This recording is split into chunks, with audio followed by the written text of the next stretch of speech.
A'udzu billahi minasyaitonir rajim. Bismillahirrahmanirrahim. Inna fatahna laka fathan mubina.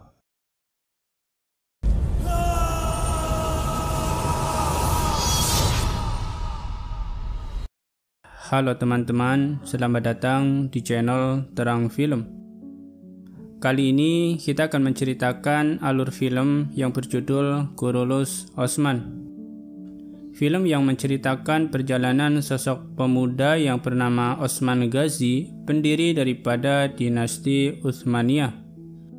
Osman ini merupakan putra dari Ertugrul Ghazi dan Halimah Sultanah, pemimpin suku Kayi dari keturunan Oghuz yang membawa pengikutnya melepaskan diri dari kejaran tentara Mongol menuju wilayah Asia Kecil atau Anatolia.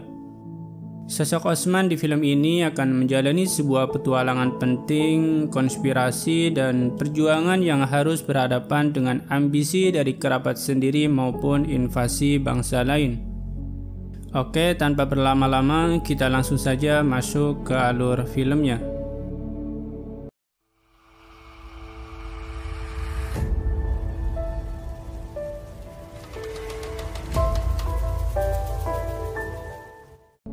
Film berlatar belakang pada tahun 1260 Masehi di sebuah wilayah Anatolia, di mana wilayah tersebut berbatasan dengan pasukan Salib di bagian barat dan pasukan Mongol di bagian timur. Di perkemahan suku Kayi terlihat pemuda yang bernama Osman sedang menempa besi bersama Bamsi Bey, seorang sahabat Ertugrul Ghazi, ayah dari Osman. Mereka sedang membuat pedang untuk dihadiahkan kepada Aibar, anak dari Bamsi Bey yang sebentar lagi akan menikah. Bamsi Bey sudah menganggap Osman seperti anaknya sendiri, sebagaimana yang diamanahkan oleh Ertugrul Ghazi agar selalu menjaga Osman. Osman berkata kepada Bamsi bahwa dirinya berjanji akan meneruskan cita-cita ayahnya. Dirinya akan menjaga bendera suku dan agamanya agar terus berkibar sampai ke seluruh dunia. Dan ketika Bamsi Bey pulang ke tenda, Aibar anaknya meminta restu darinya, karena dirinya akan ikut pergi ke kastil Kulucahisar bersama kesatria lainnya. Bamsi Bey menjawab bahwa ketahuilah, ia akan selalu mendoakan yang terbaik untuk anaknya.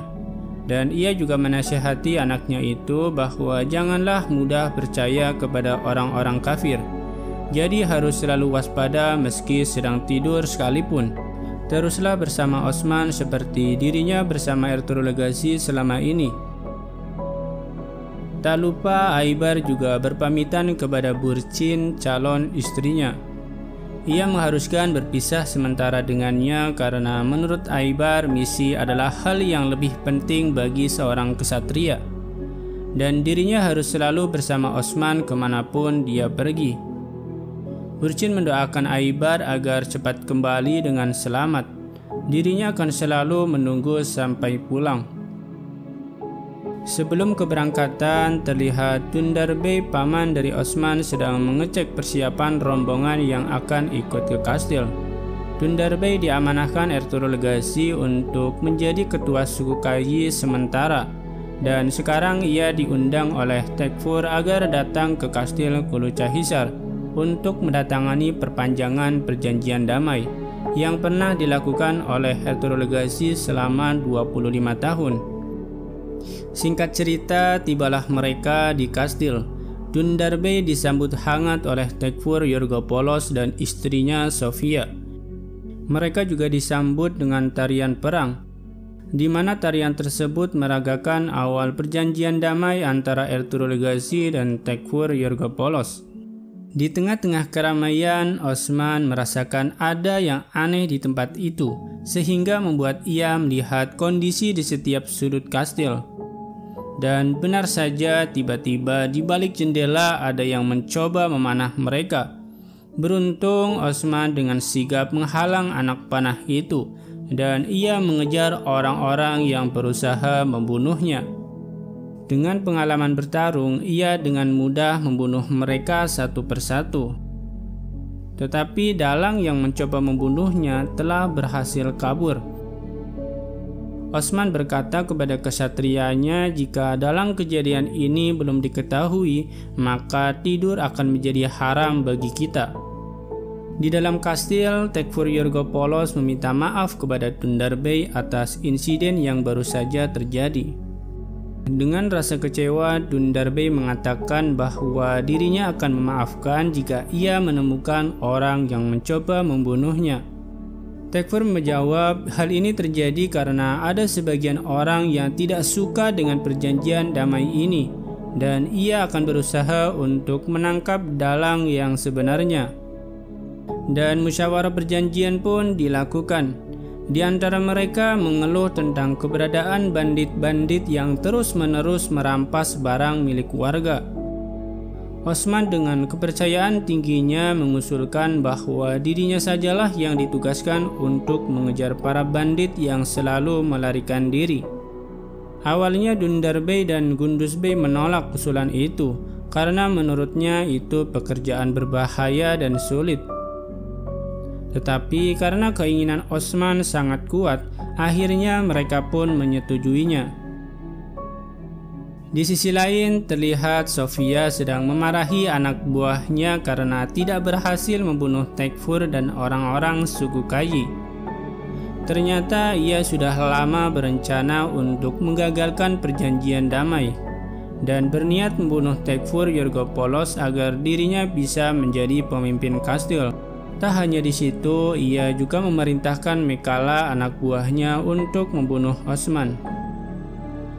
Singkatnya, ketika Osman bersama Aibar akan menangkap para bandit, tiba-tiba di perjalanan ada sekelompok orang yang menghadang mereka. Ternyata mereka adalah anak buah Mekhala yang telah disuruh Sofia untuk membunuh Osman. Karena jumlah mereka cukup banyak, membuat Osman harus bertempur berpisah dengan Aibar. Tetapi dengan keyakinan dan keberanian Osman membuat musuh terbunuh satu persatu. Sedangkan di sisi Aibar, ia begitu kesulitan menghadapi mereka sehingga membuat dirinya terjatuh dari kuda. Di saat Osman akan menolong Aibar, ia dihalangi oleh salah banyak dari musuh, hingga akhirnya Osman kelelahan menghadapi mereka yang jumlahnya cukup banyak. Dan ia pun terjatuh ke jurang air hingga tak sadarkan diri.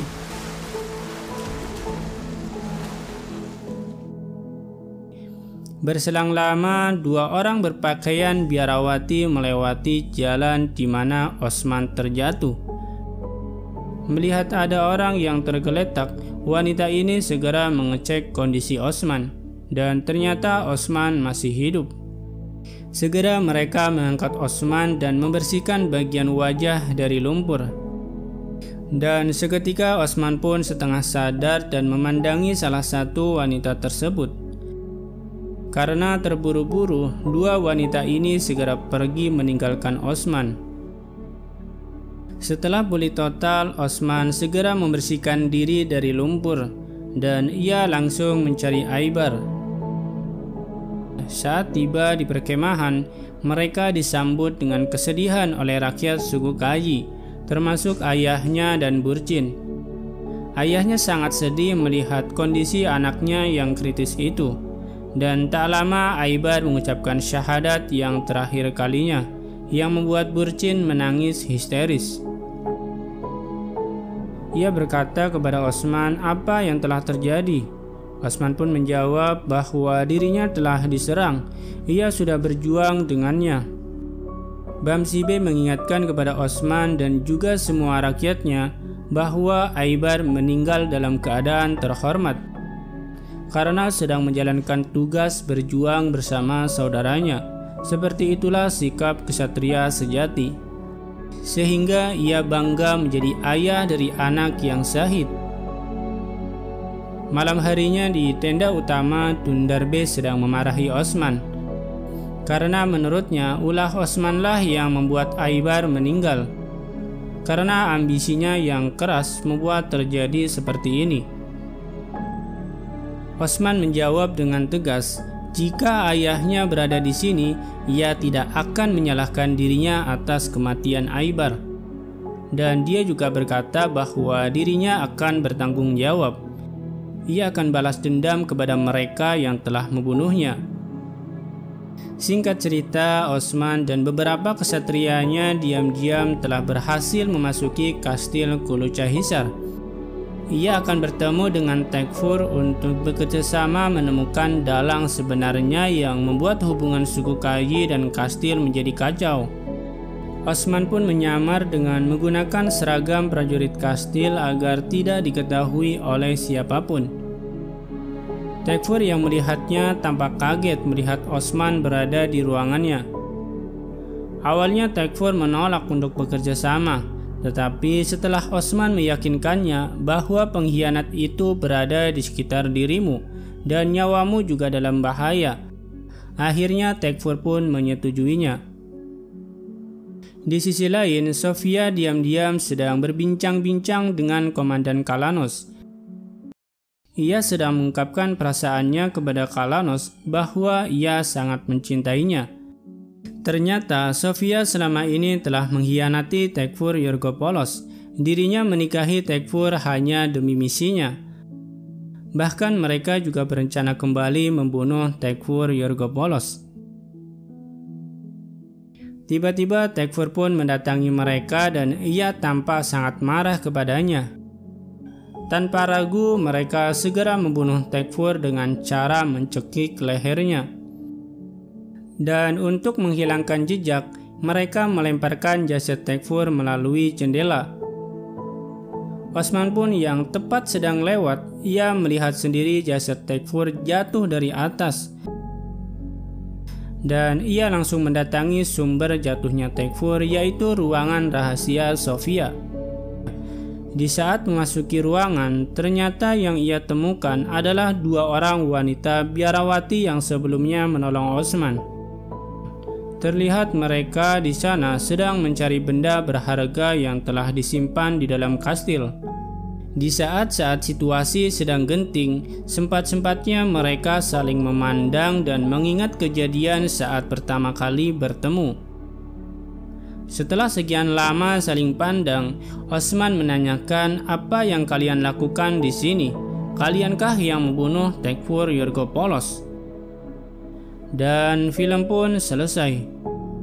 Bagaimanakah Osman menghadapi 2 orang biarawati ini?